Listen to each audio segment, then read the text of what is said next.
ikirato ego ni wewe kirato naronse kinyiriye donc ni indirimbo ya Chitu kutambura nka sitara donc iyo ndirimbo ni ya Chituma imiryango yose yuguruka Frima Boy aba Frima Boy je indirimbo yanje ya mbere nataka kuririmba yitwa sinzigera nkubabaza kandi ntuzigera ugira ubwoba iyo murayizi.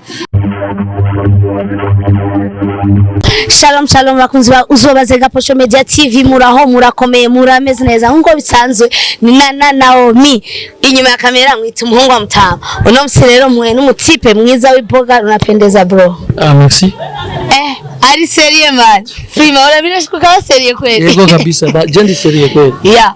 Uno msitu kubera Frima Boy. Yo. Urameze neza. Yeah, ameze neza sana. Ramutsa bakunzi ba Uzobaze Gaposho Media TV. Uzobaze Gaposho Media TV. Gaposho Media TV. Ndabaramukije mwese. Uramusi nawe n'umukobwa mwiza cyane. Ngoti mwiza urakoze. Yeah. Ego. Frima Boy ninde? Frima Boy n'umuririmbyi w'Uburundi. Ego. Nkaba nitwa Ndayize Bienvenue. Yimvukira ngaha ku Mutakura. Ego.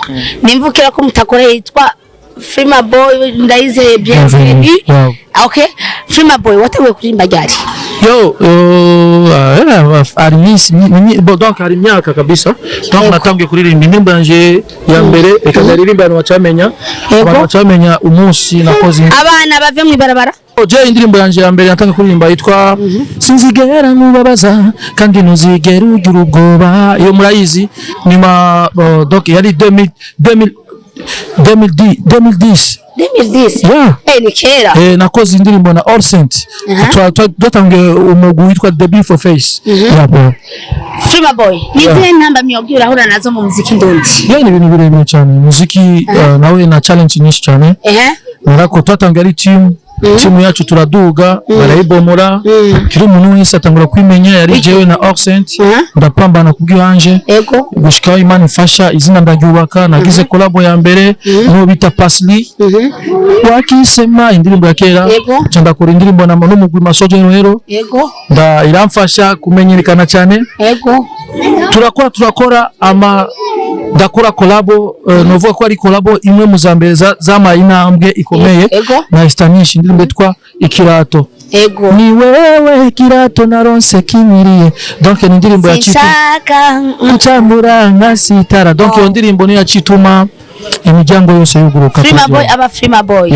Frima Boy uno munsi mbona ndakubona sometime uri kumwe n'abantu bitwa reka simvuge ngo na underground abantu bacinjira mu muziki upcoming ariko kera byari bigoye mucinjira mwebwe umuziki kubona umuntu nka wewe umaze kugira aho wishikanye uri kumwe n'abajya abantu niyo wako inspiration kugira ngo wumve ko bajya abantu nabo bagira abagenzi bajya abapeti barafise ubwenge kandi nabo baririmba neza umuririmbyi naraba ngo twera je ndi mu legend canke ndumuntu ndamusumba uburambe mu muziki ngo nshinda mugaraka ngo bajya barafise ibindi navyo bishasha muri bo urabona uno umuziki wacu uri hejuru cyane ugasanga umuririmbyi mushasha yatanga afise imyaka 2 mu muziki alikuwa kubita amasho ya 2 millions 3 millions bani twobura gute kubegera twobura gute kubana nabo uno munsi twariko turarimbira indirimbo y'umuhisi GJB twahuye n'abarinzi ba new generation mais barinze neza twese twakoze indirimbo ya bien naryoye navuze ati big up murashoboye twese twaryoye biba biryoshe iyo muri ko murakorana n'abajya abantu ko baca babona ko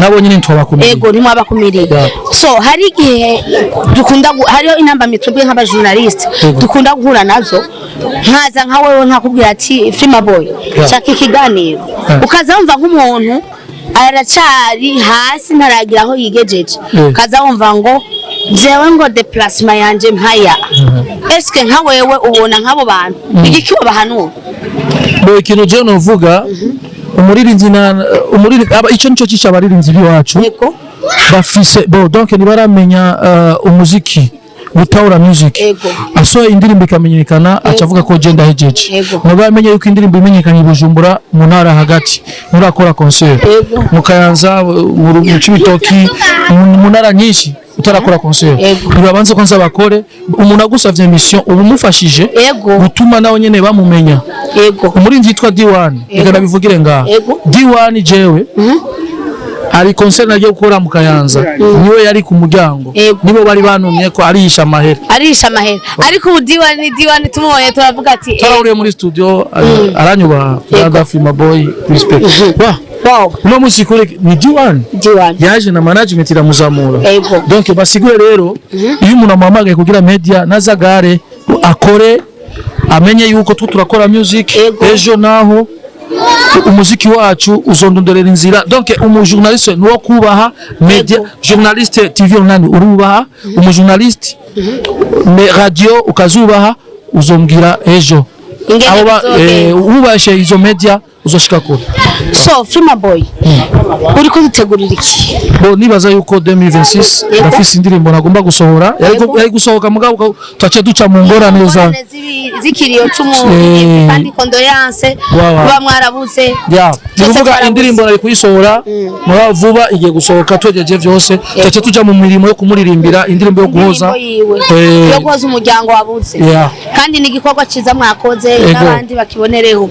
So Frima Boy nikiye kintu ubona wohanura abastari bageze ku rwego rwo hejuru kuko uyu mustari ageze ku rwego rwo hejuru agera ahantu akibagira iyo yavuye.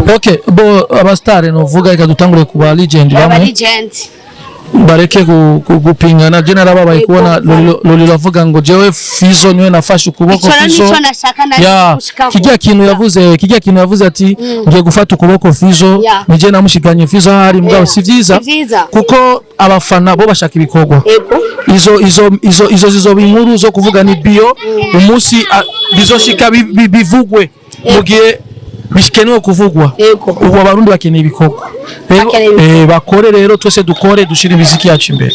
Frima Boy nditeguye kuza kuraba uri kurategura ico gikorwa cawe kandi merci sana. Nibaza yuko muri shooting ya kabiri nzobatumako mushike hamadu mudushigikire mwibonere ibikorwa gushiramo muraba amafaranga dushira mu muziki muraba bigeme turiha murabe challenge nyinshi duhura nazo mu shooting. Merci beaucoup. Imani bazagira. Bakunzi baza Gafasha Media TV. Frima Boy bye na jewe bye turabakunda. Ciao ciao.